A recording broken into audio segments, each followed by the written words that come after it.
We're going to show you how you're going to make $8.1 million in profit in the next 6 years while being environmentally sustainable.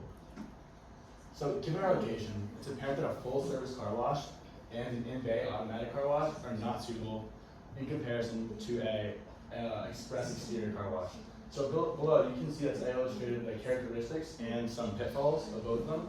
So first, directing your attention to the full service, it is clear that the demographic in Miami Gardens is a median household income of $61,000. Additionally, a full service car washes are the most expensive, costing approximately $35 per wash. It's important to note that they are better suited for low volume areas, and looking at our location in particular, we are right off Miami Gardens Drive, which has a lot of traffic, and we came to the assumption that the average annual daily traffic is approximately 35,500. So now turning our attention to the in-bay automatic car wash, they are the cheapest option open. However, it yields the lowest profit. And these are typically for small plots of land, and given our location and the land we have, we want to utilize it to the most, and in the upcoming slides we'll go into detail about how we will organize and like move around different parts to make it the most efficient. So after eliminating full service and in-bay automatic car washes, the Flexer and the Express Exterior both seemed like viable options. So we found data correlating the annual average daily traffic to the capture rate of the Flexer and the Express Exterior car wash. The Flexer was about 0.8% and the Express Exterior was 0.8% and the Flexer was about half that at 0.41%. And then we matched that with average hourly traffic throughout the day. So as you can see, at 7 in the morning and up to 8:30, it's pretty high, and then it lulls a little bit during the midday, and then it ramps up again in the afternoon and evening. So that is why we want to be open from 7 a.m. to 7 p.m., as you can see. So the Flexer capacity is 20 cars per hour, and full capacity, they're getting 20 cars. We're talking about like max efficiency, if everything's working well. If fully employed, so we are assuming that the Flexer is working at full capacity. And this graph is how many we would be getting at an Express Exterior. And we're going to show you that even if it is at full capacity, we are still more efficient. So that's the $20. That's the orange line? The orange line is coming up, that is the break even. Okay. So the Flexer is about $20 per car and 20 cars an hour. At full efficiency, they're making $400 an hour. We are charging on average $14 per car. We'll go into that into the pricing breakdown. So that means that in order to match their $400 an hour of earnings, we would have to wash 29 cars an hour. So that is where you see our number of cars at break even. When we're washing more than 29 cars an hour, we are better off as an Express Exterior. And when we are washing less, we would be better off with the Flexer alternative. So in the morning when the traffic is high, we're making $77 more per day by washing by using the Express Exterior. When it lulls, because the volume is a lot lower, we would actually be better off with a Flexer capacity at 60, because we would be making $63 an hour, or $63 more in that time frame from about 8:30 to noon. However, obviously we can't operate both car washes at once. But then in the afternoon and evening, when it really ramps up, we're making $567 more a day by using the Express Exterior. And this translates to $581 a day more times 355 operating days a year. We're making over $200,000 in revenue more than a Flex, not total, just in addition to what we'll be making as a Flexer. So that's why we chose the Express Exterior car wash. And also, if you notice, there's no capacity limit for the Express Exterior. That's because multiple cars can go into the tunnel at once. So the Express Exterior capacity is 200 cars an hour, which is not even on the graph. It's not really a concern for us about hitting capacity. So Is that a concern that we'd be underutilizing the asset then? there's a concern, but it's better than the Flex Serve, obviously with the numbers there, but there's no real, this is based off of the first few years. Hopefully we'd get more customers and we would eventually get closer to our capacity, but 200 cars an hour is more of just a capability. Most Express Exteriors are not actually servicing 200 cars an hour, because that would be non-stop cars going through the tunnel for 60 minutes straight. So this is right with the industry averages. So it's evident that the Express Exterior car wash will maximize the most success. So I kind of siloed it into the Express car wash, the convenience store, and also the vacuum. So looking at the Express car wash first, we generated the revenue per wash would be 13.72, and that can be accumulated from a weighted average, and the percent of people who are both, whether they're subscribers or non-subscribers, and the percent of those people who choose which options. The cost per wash would be $30.60, and the service quantity or capacity What drives the cost, like, what are the cost drivers there? to, In that 360, where, That's just per wash, so so supplies. what's driving that? Soap, There's soap, water. So the ingredients. the ingredients, yes. That is the variable cost. so yeah, we accumulated that the service quantity would be 200 cars per hour and 417 daily customers. In the first 3 years, profit will be over 500K. 200 And cars per hour is what you project will, No, that is the capacity. We project Okay. 417 cars per day, which over this graph, all of the totals of the Okay. plot points add up to 417. and what capture rate is that?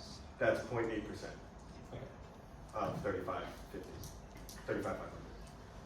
so we also generate, there'll be over 1.1 million profit every year thereafter. Looking at our convenience store inside, it'll consist of a array of different snacks, drinks, car parts, cleaning supplies, and the profit from that will be accumulated. We anticipate of 168,000.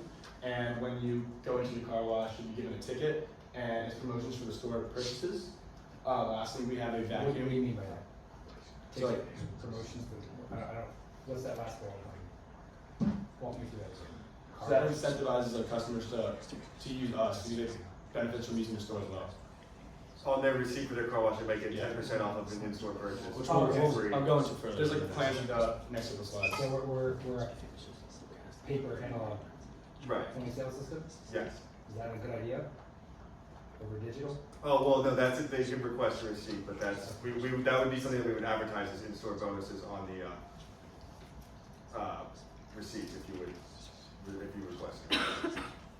Lastly, following this car wash, we'll have free vacuums that incentivize you to use your car, wash your car and then vacuum free. And Angelo will go over how that will be organized based off our map. So how the layout will increase our profits. We did extensive research and found out that on northwest bound and southwest bound, on both of those streets, they're going about 30 miles an hour. So we're gonna have a billboard, quarter mile past and a quarter mile before to notify that our car wash is coming up and they have time to stop and turn right into our entrance. They also have about, as soon as they see the car wash, they have about 9 car lengths to stop. So once they enter, they are paying at the 2 kiosks, those 2 little squares, and we have an employee there who's going to be pushing some subscription plans, which we'll cover in the next slide, the next couple slides, what service is going to be viable for their car and their needs. Once they pay, they go through into the car wash. Once their car is squeaky clean, they then go and they can use one of the 10 vacuums that we have for them, or they can park and check out the convenience store. Like Adam previously said, on the back of the receipt, they could have 10% off on their next purchase, or a free Snickers bar for So what I've next seen, purchase. the car washes, usually the vacuuming is first. And I don't know why that is. Maybe it's because vacuuming a clean, the exterior clean risks contaminating the clean exterior. I'm not sure. Is there a reason for doing On this our yet? competitors, they also have this layout. It's also, they self-vacuum. We're not having If we wanted employees to be like our vacuum. competitors, we could just buy them instead of doing our own, right? So- Right. The We would like industry them to norm, have I'd to say, use would be, the car wash in order to get to the back, like instead because of we don't just want being able people drive to up. not pay and just go through and just Could use we it just, free. would it work if we flip-flopped? So they have to go through the Theoretically, point-of-sale it would system work. and then the vacuums and then. would that But work? it would also cause traffic we need a streamlined system, so once they pay, they go through the car wash. We don't want a jumble of cars thinking about, we're looking at the vacuum. If we're taking in 417 customers a day, we don't want 417 people mindlessly trying to figure out who's next in the car. So this streamlines it, goes through the tunnel, and then they have the ability to either go vacuum for free or the whole ticket process and that promotional on the back of the I did have ticket. a hell of a fucking time trying to reverse my way out of an L car wash once, so I see the point.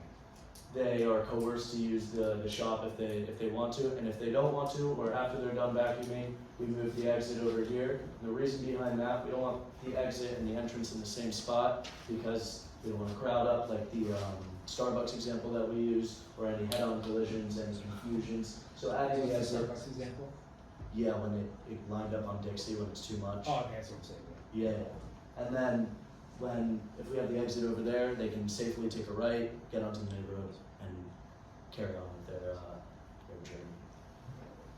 So going into the pricing model, we have pricing from basic to graphene and ceramic, all with increasing prices, but Are we increasing. gonna present this to consumers? Like, does this reflect what consumers will see when they make their choice? Yes. Because this is confusing. I'm afraid it would cause. Okay, well, we could simplify it for the consumers, but these are the full benefits of each one, so we could kind of consolidate this. I think we would at least need to cascade these. Okay. Carry them. So it's increasing prices and increasing benefits of each, and we use the empirical rule to assume what percentage of customers are going to use each. We assume that 34% are going to use better and basic respectively, and 13.5% are going to use ceramic and best respectively, and the remaining 5% are going to use the graphene and ceramic. So it's been a long time since I've been in business school. Remind me what the empirical rule is? It's within one, so we assume that within one standard deviation, 68%, so of customers are going to be using the two cheapest models, because that is within our median household income, and that is probably most appealing. And then within one standard deviation to two standard deviations, that remaining 27% will be split among the ceramic and the best, and then the remaining 5% will be the graphene and ceramic. So it's just demonstrating the likelihood, the probability of people using each bell curve.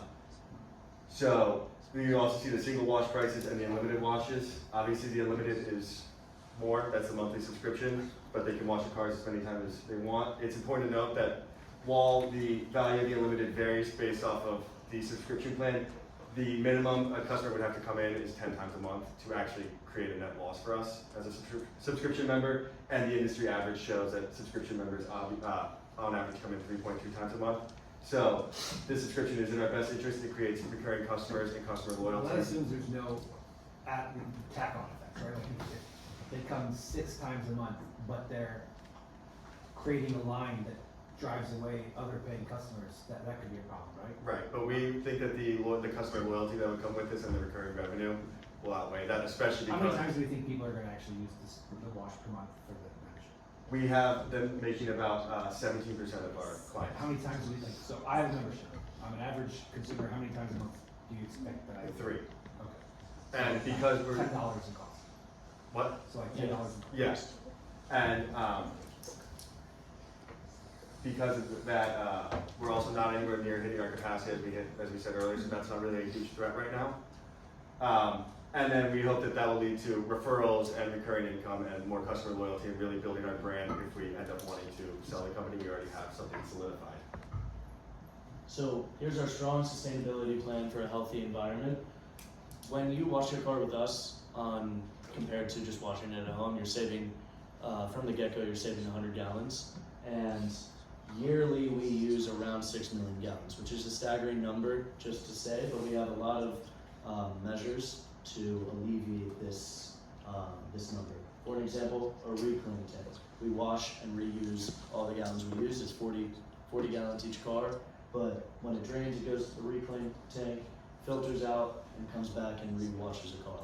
Any overflow goes to our water treatment facility, and this is different from a lot of commercial car washes. They can just put it in the storm drain, and this negatively affects the water quality. How far down does that have to go? I'm not sure the depth of the reclaim tank. We should be very sure because. We have a livestock is cost. Super quick in Florida when you dig. Yes, yes. So yeah, when we send it to the treatment facility, this is environmentally friendly and healthy for the environment and the earth, so it doesn't pollute our water and anything else. So in order to build our car wash, we need an action plan, and the plot of land that we have is essentially very bare. It's consistently grass, concrete, and nothing really on it structure-wise. So the first step in that would be to do excavations in a concrete base, which accumulates to about $200,000. Secondly, we actually have to build the car wash. So that consists of the tunnel support, the water treatment system, which Angelo went over, the electronic components, which is bringing that car from A to B in our service wash. Step 1 to step 4, how long are we talking? 3 months, 6 months? I'm not sure exactly, but I would anticipate like a couple months to a year. Well, that's a huge difference because we start paying interest on the loan step one, right? Yeah. Could have looked further into that, I think. We can get back to that. Sure. But moving towards electronic components, that's more like going in the tunnel itself and like bringing the car from point A to point B. Our systems that you put the car in neutral and it moves your car for you. It's pretty typical now with like our competitors in the industry. Can you begin operating before the vacuums are installed? Yes. Yes. And then our Havoc plumbing, Havoc, if you don't know what it is, it's heating, ventilation, and air conditioning. And we also have a water reclamation system. Following this, we'll build our convenience store and then our winter vacuums. Why can't we build a convenience store at the same time as we can inside? Yeah, We're able to. Yeah, we're able to. Okay. And then we came to the conclusion having, you gonna say something? I was just gonna say, step 2 and 3 are we separated them because they're different aspects of the process, but they can be done. Timelines. Yeah, they're on the same time. It's all gonna be. Step 1 obviously needs to be done first, but then step 2 and 3, and even step 4 are all. We still have at the same time simultaneously. But we decided to choose head vacuums in particular because I think it would be the most effective and efficient with the amount of land we're using, and we want to use and utilize as much as possible, and that accumulates to 25,000 as well. So how do we get to that magic $8.1 How many million? cars do you say we're capturing per hour? It depends on the hour, but 417 a day over a 12-hour day is about 35 an hour. Okay. So there's $8.1 million in profit in 6 years. Well, first is the initial investment.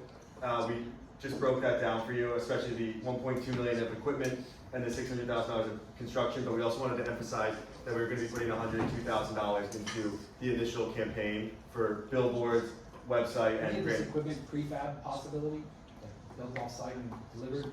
Yeah, Anything to speed up the timeline and start making revenue? okay. We can do that, we can look into that. And so we're starting a 6-figure campaign to really advertise the company because we kind of want to get the customers in quick and really ramp up expectations. I mean, I know for you that you want this to be turned over in 6 years, so we don't want to wait 6 years to get our clients ready. So that's the $200,000 upfront initial investment that we discussed, and then the remaining $1.7 million will be a loan, which will, with a 8.5% interest over 3 years, will result in a total payment of $1.934 million. And we wanted to offer you the option we can discuss later about paying back the loan within 1.5 years. We have the profit to do so, but we would forfeit all profit in those first 18 months. However, you'll save $115,000 in interest on the loan. So we also expect all of our assets to be worth $1.3 million in 6 years. We expect the land to appreciate by about 5% each year, and then obviously the car wash and the convenience store will go down in value, but overall we expect it to be about $1.3 million. And the estimated business valuation of $3 million in 6 years is a very safe valuation. I think that's a little low, but we use that base Why? because I think that would be about 3 times our yearly revenue, and I think that we could get up to almost 10 times our yearly revenue. Repeat yourself, sorry, I didn't follow you. Towards years 4, 5, and 6 at the back end of our process, we are going to be making about $1 million non-revenue in profit. So that's only 3 times our annual profit. So we were trying to be on the safe side. But the car wash industry with Uber and everything. Someone told me it was 18 to 20. Right. So I think that 3 might be a little low, but we're trying to be safe. Uber is a growing industry. People want to keep their cars clean. Miami's growing in population, and one of the things that you expressed concern about earlier was the not hitting our capacity, but with growing population in Miami and growing car industry, it's a lot of room for growth for us, which is something pretty exciting. And I think that within 6 years, someone would be willing to pay at least $3 million for our business, especially if we have established our 17% goal of subscription and more of a customer basis by the back half. And if in the end you decide not to sell it, our estimated profit before the sale is still $3.8 million. So you already have that in your pocket by the time year 6 rolls around. So that's when we get to the total of $8.1 million in profit. Thank you.